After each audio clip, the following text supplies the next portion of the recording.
السلام علیکم. یہ national audio library for the blind کی آواز ہے. پیش خدمت ہے ناول میرا عشق فرشتوں جیسا. تحریر محمد فیاض ماہی. آواز سمر زہرا. اس کتاب کی تمام اقساط حاصل کرنے کے لیے ڈسکرپشن میں دیے گئے پلے لسٹ کے لنک پر کلک کریں. شکریہ. قسط نمبر 13. انیل شرما طوائف کے کوٹھے پر شراب و شباب سے لطف اندوز ہو رہا تھا. حسین اور خوبصورت رقاصہ اپنے اعضاء کی بے انتہا خوبصورت شاعری سے اس کا دل لبھا رہی تھی. اس نے شراب کی بوتل ہاتھ میں پکڑی ہوئی تھی اور نوٹوں کی گڈیاں اس کے سامنے پڑی ہوئی تھیں. وہ ساتھ ساتھ جھوم بھی رہا تھا. نوجوان رقاصہ اس کو متاثر کرنے میں کامیاب ہو گئی تھی. وہ اس کے فن کی داد دینے کے لیے نوٹوں کو اس پر بارش کی طرح نچھاور کر رہا تھا. نائکا کو ایسے ہی معزز گاہک کی ہمیشہ سے ضرورت رہتی تھی. اس کے سامنے پڑی ہوئی نوٹوں کی گڈیاں دیکھ کر نائکا کے منہ میں پانی بھر رہا تھا. وہ آنکھ کے اشاروں سے ہی رقاصہ کو اپنا کام جاری رکھنے کا حکم صادر کر رہی تھی. اور رقاصہ بھی جان گئی تھی کہ آج تمام نوٹ اس پر نچھاور ہوں گے، لہٰذا وہ بار بار انیل شرما کی جھولی میں گرتی اور ہر بار ہی بہت سے نوٹ اس پر نچھاور ہو جاتے تھے. یہ سلسلہ تقریباً آدھا گھنٹہ تک جاری رہا. رقاصہ تو تھک گئی لیکن ابھی تک نوٹ بچے ہوئے تھے. انیل شرما نے بچے ہوئے نوٹ اٹھائے اور نائکا سے مخاطب ہوا. جو نوٹ تجوری سے اس بازار کے لیے نکلتے ہیں، سنا ہے ان کو واپس تجوری تک لے جانا پاپ ہے. نائکا اس کی بات سن کر ہنسنے لگی اور بولی، تو پھر آپ پاپی کیوں بننا چاہتے ہیں؟ یہ ہمارا مال ہے، ہمیں ہی دے دینا. وہ نائکا کی بات سن کر مسکرایا اور کہنے لگا، اس بازار میں تمام نوٹوں کو پھیلاؤں گا، ہر ایک کوٹھے پر جاؤں گا تاکہ سب کو پتا چلے کہ انیل شرما جسم خریدنے کا سوداگر نہیں ہے بلکہ وہ اعضاء کی شاعری اور حسن کا دیوانہ ہے. میں اور بھی کھرا مال سرکار کی خدمت میں پیش کر دیتی ہوں. جناب تشریف تو رکھیں. نائکا ہاتھ آئی ہوئی مچھلی کو یوں پھسلتا ہوا دیکھ کر کچھ پریشان ہو گئی تھی. وہ الفاظ کے جال میں انیل شرما کو پھانسنے کے لیے چال چل رہی تھی. وہ اس کی بات سن کر ہنسنے لگا اور بولا، نائکا جی، انیل شرما مرضی کا مالک ہے، اس کو لفظوں کی زنجیروں میں نہیں باندھا جا سکتا. وہ نوٹ پکڑے سیڑھیاں اترنے لگا تو نائکا پھر داؤ آزماتی ہوئی بولی، حضور اب ہوا کا رخ ادھر ہی رہے تو میری خوش نصیبی ہوگی. ہوا کو قید کرنے کی سوچ بے وقوفی ہے. پانی، آگ اور ہوا اپنی طبیعت اور عادتوں کے محتاج اور پابند ہوتے ہیں. ان کو قید نہیں کیا جا سکتا اور نہ ہی ان پر اپنی مرضی مسلط کی جا سکتی ہے. وہ کوٹھے کی سیڑھیاں اتر گیا تو نائکا کا موڈ خراب ہو گیا تھا، حالانکہ وہ اچھی خاصی رقم اس کے کوٹھے پر لٹا چکا تھا.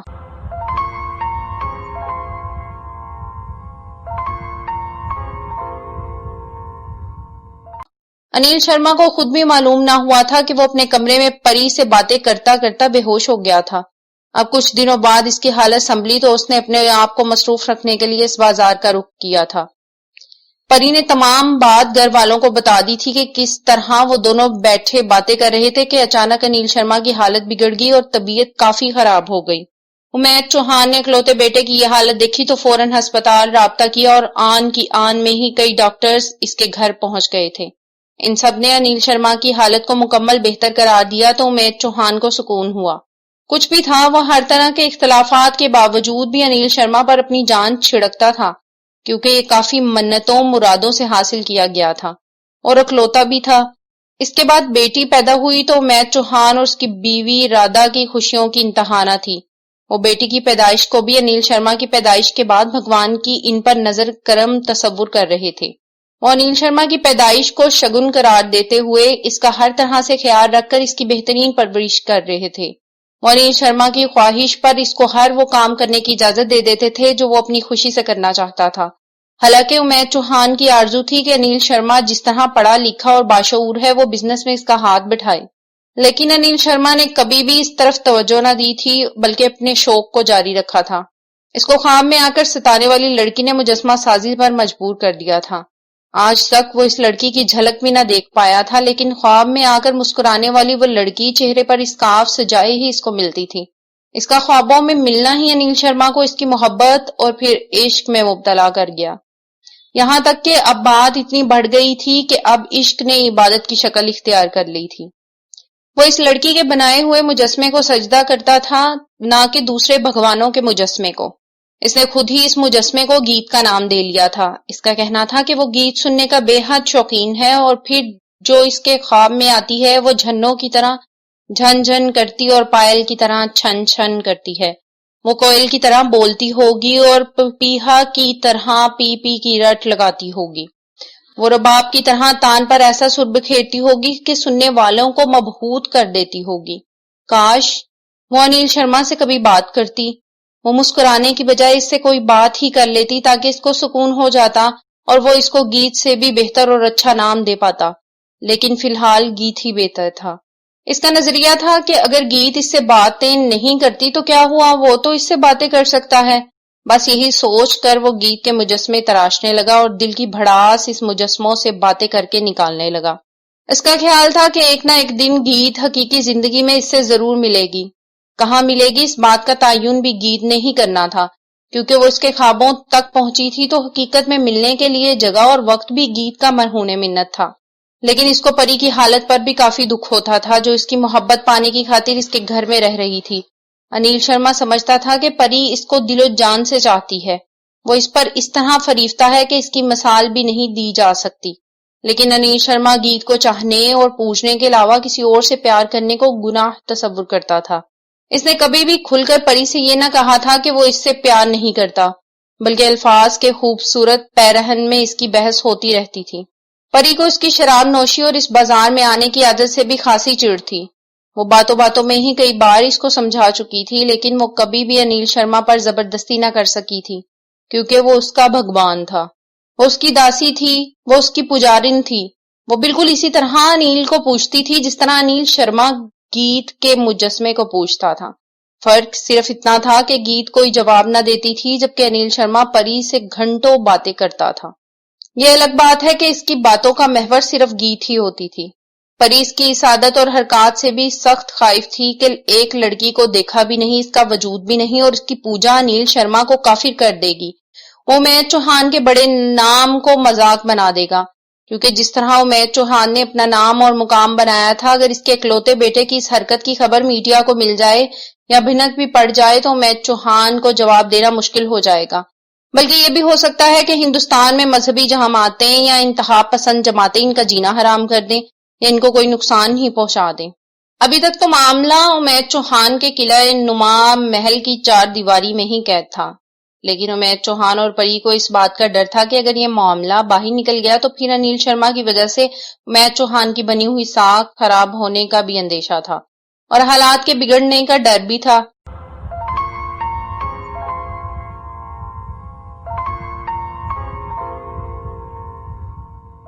انیل شرما نائکے کے کوٹھے سے نکلا اور شراب کے نشے میں دھت بازار میں بے مقصد ہی گھومنے لگا تھا۔ اس کی تلاش اور جستجو کا محور صرف گیت تھی، جو آج تک تو اسے نظر نہ آ سکی تھی۔ اس نے دیکھا کہ ایک بیوڑا شرابی نشے میں ایک کوٹھے کے باہر گالیاں دے رہا تھا۔ اس کا سب کچھ ہی اس بازار میں لٹ گیا تھا۔ وہ بول رہا تھا اور لوگ اس کی ہر بات پر ہنس رہے تھے۔ سالی حرام زادی کہتی تھی کہ تجھ سے شادی کروں گی۔ وہ نشے میں ہی بولا تھا، مگر اس کے اندر کی آواز اس طرح باہر آئی تھی کہ وہ ان بے وفا گلی کوچوں اور بازاروں میں وفا تلاش کرنے نکلا تھا۔ لیکن سب کچھ لٹانے پر بھی اس کے دل کا کشکول خالی ہی تھا۔ انیل شرما کو اس پر بہت ترس آیا اور غصہ بھی آیا تھا کہ کیا ایسی عورتیں جو دوزخ کا ایندھن ہوں وہ گھروں کی زینت نہیں بنائی جاتی۔ اب اپنی بے بسی پر ماتم کر کے تماشا لگانے اور دکھانے کا کوئی فائدہ نہ تھا، کیونکہ یہاں پر گھنگرو اور کشکول کا کوئی ساتھ نہ تھا۔ کبھی بھی کسی طوائف کے گھنگرو کبھی بھی کسی کشکول میں نہیں گرتے۔ یہاں تو شاہ آتے ہیں جو ننگ اور کنگال کا لبادہ اوڑھ کر واپس جاتے ہیں۔ انیل شرما نے اس کو مزید تماشا بننے کے لیے وہیں پر چھوڑ دیا اور آگے بڑھ گیا۔ ایک کم ظرف گھٹیا شراب پی کر کسی سیڑھی کے پاس بیٹھا الٹیاں کر رہا تھا۔ یوں لگ رہا تھا کہ اس کے اندر کا گند اس کے منہ راستے نکل کر اس کو دوزخ سے دور کرنے کے لیے موقع دے رہا تھا۔ اتنے میں سپیڈو انیل شرما سے آ کر ٹکرا گیا۔ دونوں کی کافی جان پہچان تھی، خوش ہو کر گلے ملے اور پرانے گلے شکوے کرنے لگے۔ سپیڈو انیل شرما کو ایک ارب پتی کے حوالے سے جانتا تھا۔ اور انیل شرما کو بھی معلوم تھا کہ بڑی منڈی سے اس بازار تک ہیرے پہنچانے والا یہ جوہری بڑا کمینہ اور لالچی ہے۔ کیا بات ہے سیٹھ؟ سپیڈو نے بات شروع کی۔ نظر ہی نہیں آتے؟ تم کون سا ہمارا خیال کرتے ہو سپیڈو؟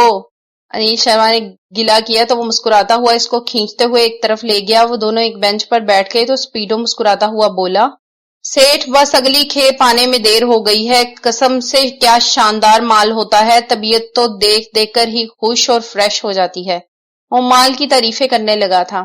سپیڈو صاحب تمہیں تو معلوم ہے کہ ہم جسم کے نہیں بلکہ حسن کے پجاری ہیں، اور پجاری تو جسم سے نہیں کھیلتا بلکہ دل کے مندر میں سجی ہوئی دیوی کی پوجا کرتے ہیں۔ سیٹھ جی آپ پوجا کے لیے ایک آدھی دیوی رکھ لیں، باقی دل بھی تو خوش کرنا ہوتا ہے نا، روح کی تسکین کے لیے میرے پاس بہت نایاب ہیرے ہیں جناب۔ سپیڈو پکا دلال تھا لیکن انیل شرما بھی بڑا کایاں تھا اور اس کی ہر چال کو سمجھتا تھا۔ تو میرا نمبر لے لو اور جیسے ہی نئی کھیپ آئے مجھے بولی میں ضرور بلانا۔ انیل شرما کی بات سن کر وہ ہنسنے لگا اور بولا، کیا بات ہے سیٹھ جی، آپ جیسے لوگوں کو وہاں جانے کی کیا ضرورت ہے، ہم جو ہیں آپ کی نوکری کرنے کے لیے ہم حاضر ہوں گے جناب۔ دونوں ہی کہا لگا کر ہنس پڑے۔ تو پھر ٹھیک ہے میں انتظار کروں گا۔ انیل شرما اٹھ کر چل پڑا اور سپیڈو بازار میں آگے کی جانب بڑھ گیا۔ اس کے دھنڈے کا ٹائم ہو گیا تھا۔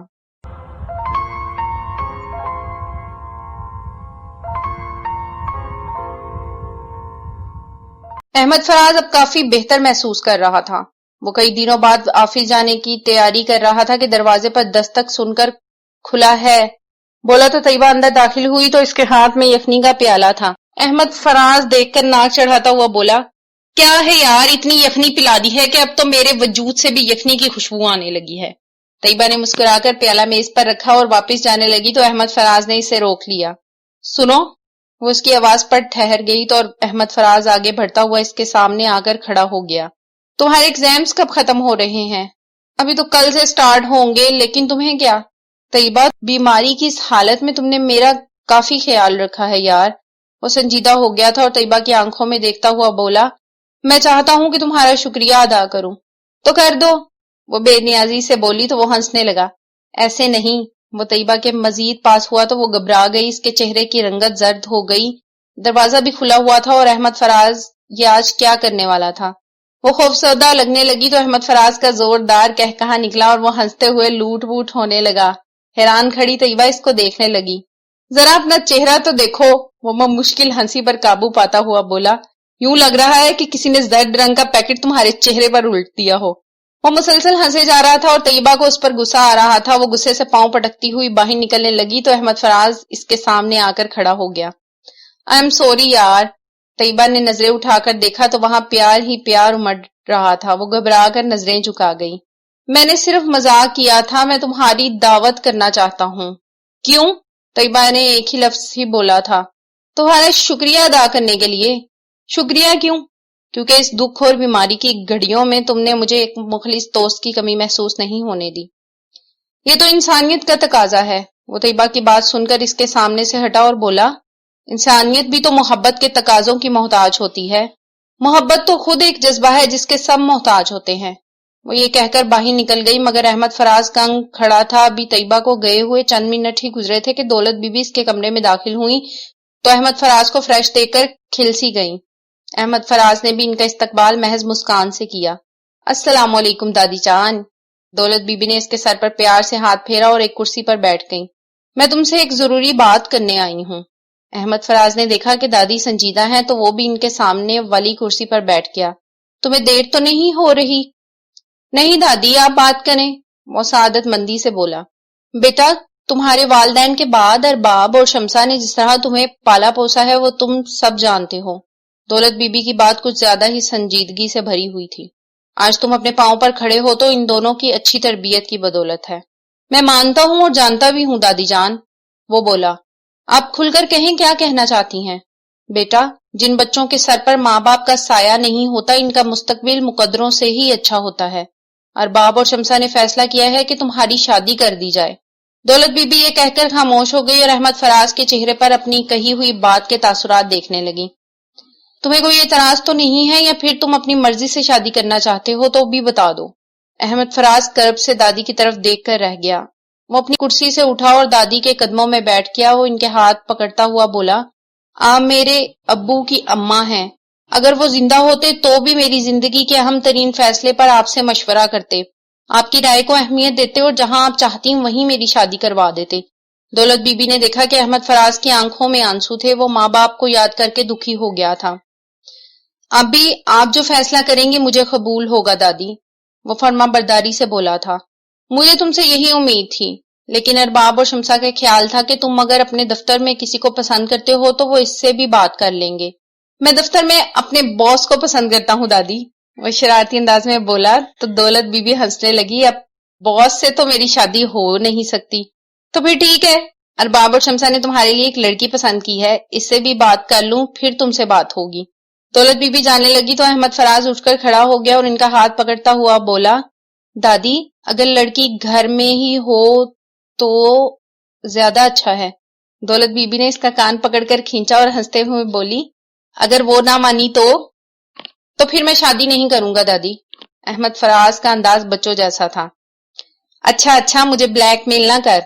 احمد فراز دولت بی بی کے منہ سے بلیک میل سن کر بہت ہنسا اور ان کا ہاتھ پکڑ کر چومتا ہوا بولا, دادی آپ دعا کرنا کہ گھر میں ہی لڑکی مان جائے. وہ ہنستی ہوئی اس کے کمرے سے باہر نکل گئی اور احمد فراز یاہو کا نعرہ لگاتے ہوئے کمرے میں ناچنے لگا تو فریکچر زدہ ٹانگ نے منع کر دیا اور وہ آؤچ کی آواز نکالتا ہوا کرسی پر بیٹھ گیا.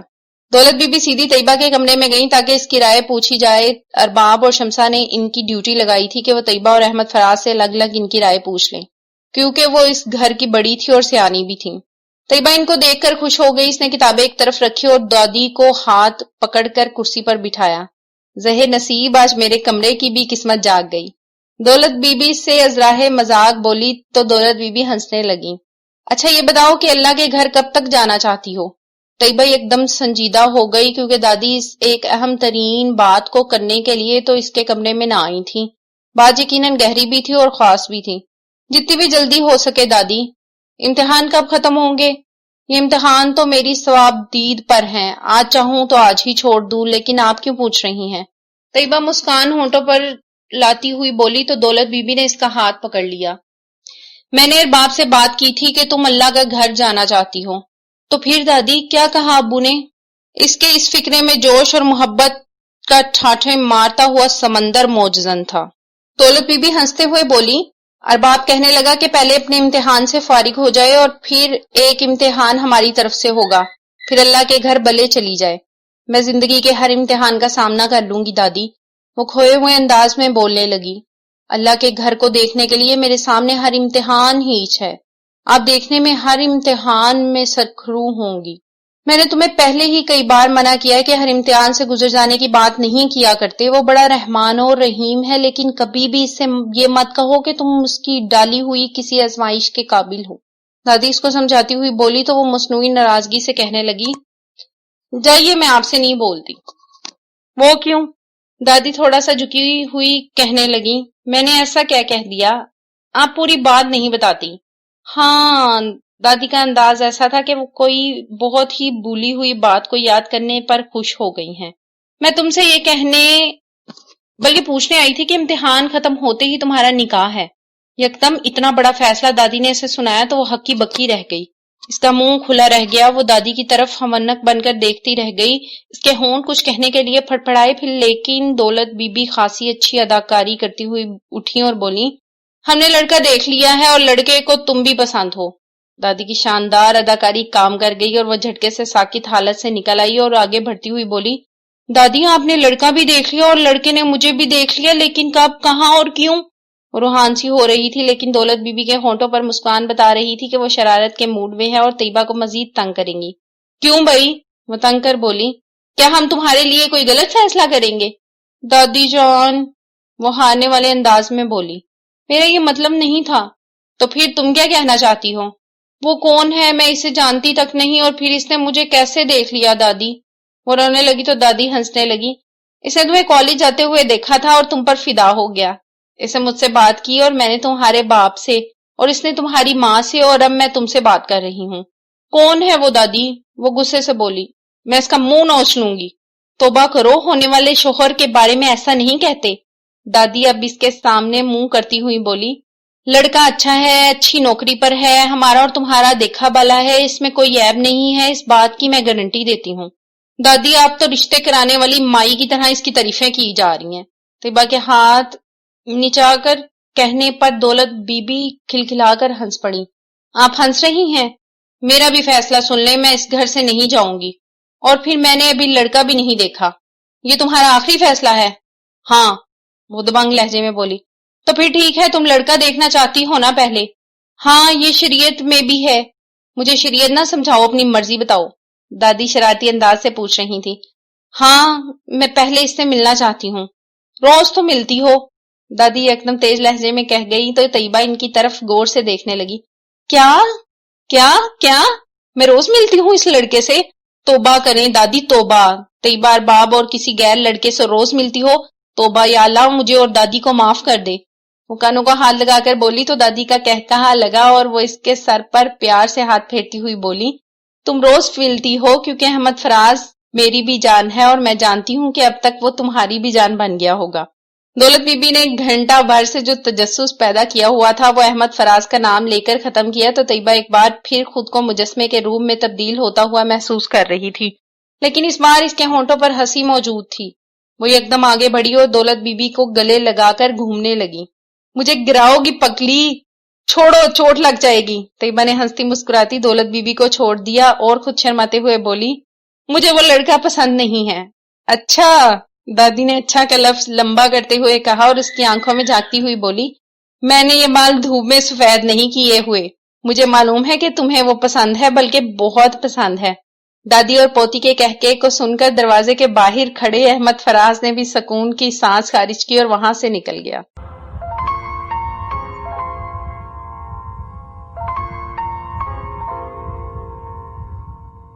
زبیدہ آپا نے جس دن سے فواز احمد سے ملاقات کی تھی ان کی بے چینی بڑھ گئی تھی۔ وہ اس کو دیکھنے کے بہانے تلاش کرتی رہتی تھی، لیکن آج وہ مقدر سے انہیں نون میں ہی مل گیا تھا۔ روشنی کے ساتھ بیٹھا کوئی بات چیت کر رہا تھا کہ زبیدہ آپا اسے دور سے ہی دیکھتی رہی۔ ان کو اپنی معذوری پر بہت ترس آنے لگا تھا، کیونکہ وہ چل پھر نہ سکتی تھی، اور روشنی اور فواز احمد کے باتیں کرنے کا انداز ایسا تھا کہ وہ کچھ خاص ہی باتیں کر رہے تھے، کیونکہ دونوں کے چہرے خوشی سے دمکتے ہوئے نظر آ رہے تھے۔ پہلے تو انہوں نے سوچا کہ وہ خود وہیل چیئر کو ہاتھوں کی مدد سے چلاتی ہوئی وہاں صبا تک لے جائیں، لیکن لون میں کچی جگہ اور گھاس ہونے کی وجہ سے ان کا زور زیادہ لگتا تھا، جس وجہ سے ان کا سانس بھی پھولنے لگتا تھا، اس لیے وہ دور سے ہی فواز احمد کو دیکھ رہی تھی۔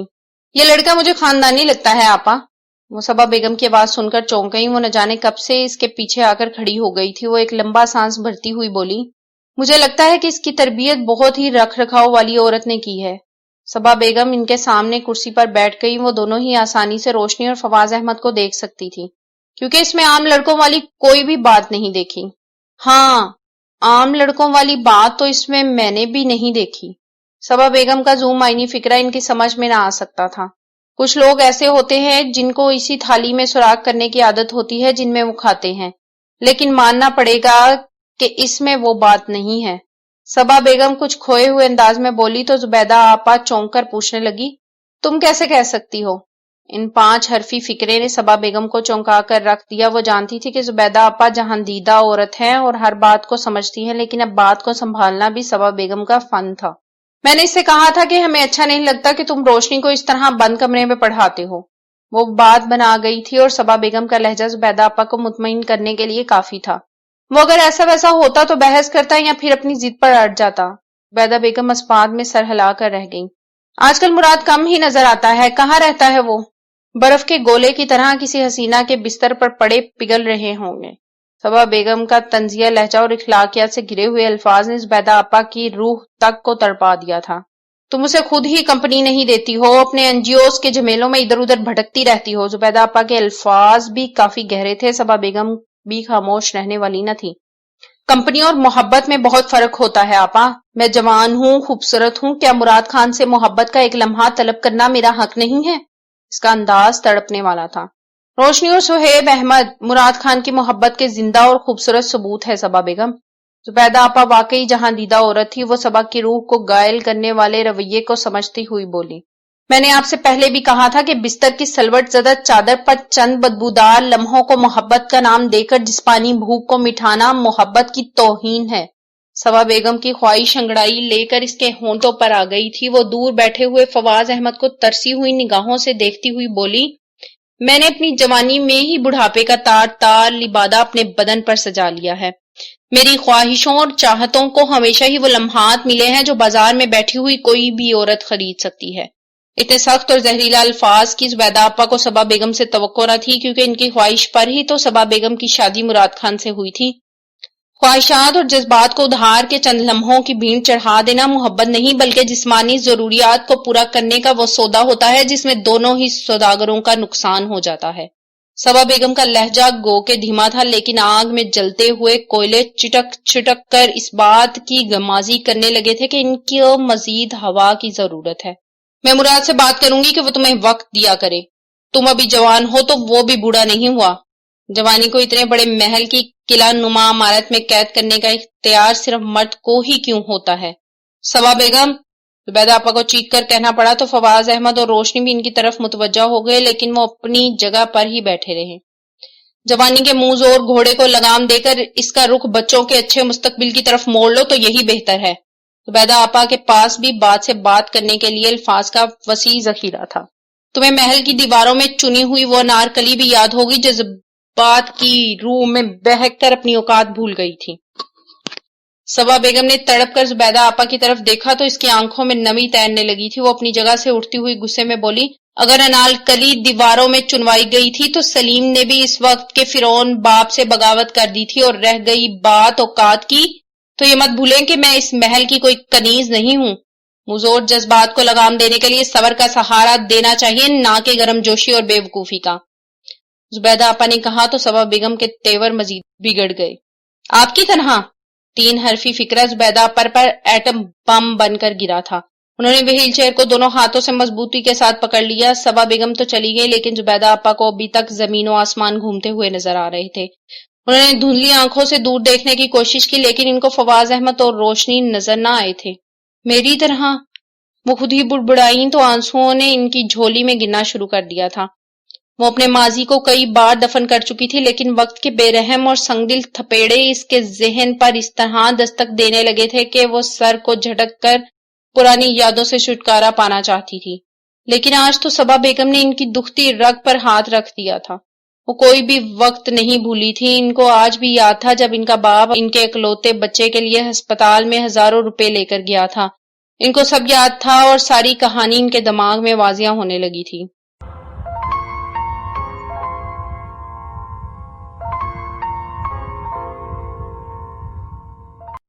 اورنگزیب کی شادی کو 4 سال کا عرصہ بیت گیا تھا۔ وہ اپنی جاگیر میں سہانا بیگم کے ساتھ اچھی خاصی زندگی گزار رہا تھا، جو کہ ہر طرح سے آسودہ اور خوشحال تھی، لیکن ایک کمی ایسی تھی جو ان دونوں میاں بیوی کو شدید تکلیف دیتی تھی۔ وہ کمی اولاد کی تھی۔ اورنگزیب اور سہانا بیگم نے کوئی ڈاکٹر، حکیم اور درگاہ نہ چھوڑی تھی۔ اللہ کے حضور رو رو کر سجدے کیے تھے۔ دونوں ہی ایک دوسرے سے اپنی اس خواہش کے اظہار کرتے تو غمی ان کی آنکھوں سے چھلکنے لگتی تھی۔ وہ پھر اللہ کے حضور سجدہ ریز ہو جاتے تھے۔ ایک دن تو سہانا نے صاف صاف ہی کہہ دیا کہ اس کی کوکھ سے اولاد جنم نہیں لے سکتی، لہٰذا اورنگزیب دوسری شادی کر لے۔ اس بات کو سن کر اورنگزیب نے انتہائی متحمل انداز میں سہانا کو سمجھایا کہ اگر اولاد ہمارے نصیب میں ہے تو اللہ ضرور دے گا، وہ بڑا رحمان ہے، اس کے گھر میں دیر ہے اندیر نہیں، ویسے بھی اولاد مرد کی قسمت میں ہوتی ہے۔ ایسی باتوں کو سن کر سہانا کو کافی حوصلہ مل جاتا تھا کہ اس کا شوہر دنیا کی طرح اس کی کوکھ کو بانجھ پن کے تانے نہیں دیتا، اور نہ ہی وافر روپیہ پیسہ ہونے کے باوجود دوسری شادی کا خواہش مند ہے۔ اورنگزیب اپنے ملنے جلنے والے اعلیٰ سٹیٹس کے لوگوں سے اپنی اس آرزو اور کمی کا اظہار کئی بار کر چکا تھا۔ ہر کوئی نیا مشورہ اور نیا ڈاکٹر اور حکیمی ٹوٹکا بنا کر اس کی اور سہانا کی الجھنیں مزید بڑھا دیتا تھا۔ تھک ہار کر دونوں میاں بیوی نے تمام حکیم اور ڈاکٹرز کے پاس جانا چھوڑ دیا اور اپنی اس باغ دوڑ کو اللہ کے ساتھ مقابلے کو قرار دیتے ہوئے رو رو کر سچے دل سے توبہ کی۔ اللہ کی رحمت جوش میں آئی اور چند ماہ بعد سہینا امید سے ہو گئی۔ ناقابل یقین خبر کو اورنگزیب نے کئی بار سنا اور کئی بار اس کی تصدیق بھی کروائی کہ سہانا واقعی ماں بننے والی ہے۔ لیڈی ڈاکٹر نے مسلسل چیک اپ کراتے رہنے کا کہا اور کسی بھی کام سے سہانا کو سختی سے منع کر دیا۔ اس بات کی فکر کوئی نہ تھی کہ کام کون کرے گا. ملازموں کی فوج نے تمام کام اپنے کندھوں پر اٹھایا ہوا تھا. جیسے تیسے کر کے 9 ماہ گزارے اور ڈلیوری کا دن آیا تو سہانا بیگم نے اورنگزیب سے معافی مانگی تو دونوں ہی زاروں زار رونے لگے. اللہ تعالیٰ نے اپنی رحمت سے سہینا کی جولی بھر دی. خوبصورت بیٹی کی پیدائش پر سہانا کو آپریشن کروانا پڑا تھا. بچی بھی کافی کمزور تھی. اس کی اکھڑی ہوئی سانسوں نے ڈاکٹرز کو مشین پریشان کر دیا تھا، لیکن مسلسل محنت اور دعائیں رنگ لے آئیں تو بچی کی جان بچ گئی. گھر میں خوشیاں رقصاں ہو گئیں. اورنگزیب کے پاؤں زمین پر نہیں ٹک رہے تھے. وہ بچی کو اٹھاتا اور کئی منٹ تک دیکھتا ہی رہتا. سہانا نے اس کا نام زبیدہ تجویز کیا تو اورنگزیب کو کوئی اعتراض نہ ہوا. وہ بیوی اور بچی کی جان بچ جانے پر خوش تھا. اس نے اللہ کا شکر ادا کرنے کے لیے نیاز دلوائی اور غریبوں کو کھانا اور کپڑے تقسیم کیے. گھر کے تمام ملازموں کی تنخواہیں بڑھا دی گئی تھیں. 1.5-2 ماہ بعد اورنگزیب نے اپنے تمام دوستوں اور رشتہ داروں کو پرتکلف دعوت دی اور بیٹی کے لیے نیک تمناؤں کے متمنی ہونے کی خواہشیں بھی کی. گھر میں زبیدہ کی آمد سے خوشیاں لوٹ آئی تھیں. وہ اداسی اور غم نے دوڑ لگا دی تھی. سہینا اس کی اچھی پرورش میں مصروف تھی اور اورنگزیب اس کو لاڈ پیار سے پال پوس رہا تھا. 1 سال کے عرصے نے پلک جھپکتے ہی گزر جانے میں عافیت سمجھی. اب وہ بیٹھ بھی جاتی تھی اور منہ سے عجیب عجیب آوازیں بھی نکالتی تھی. اورنگزیب کو دیکھ کر وہ آگے لڑکنے کی کوشش میں گر جاتی اور پھر رونے لگتی تھی، لیکن جب باپ کی گود میں جاتی تو خاموش ہو جاتی اور اپنے ننھے منھے ہاتھوں سے کبھی اس کا ناک پکڑ لیتی اور کبھی کان کھینچنے لگتی. کبھی بال پکڑ کر منہ سے ہوں ہوں کی آوازیں نکالتی اور خود ہی کلکلاریاں مار کر ہنسنے لگتی. سہانا اور اورنگزیب اللہ کے حضور سجدہ ریز ہو جاتے تھے. بے شک اللہ تعالیٰ نے ان کے صبر کا انعام بہت ہی خوبصورت دیا تھا.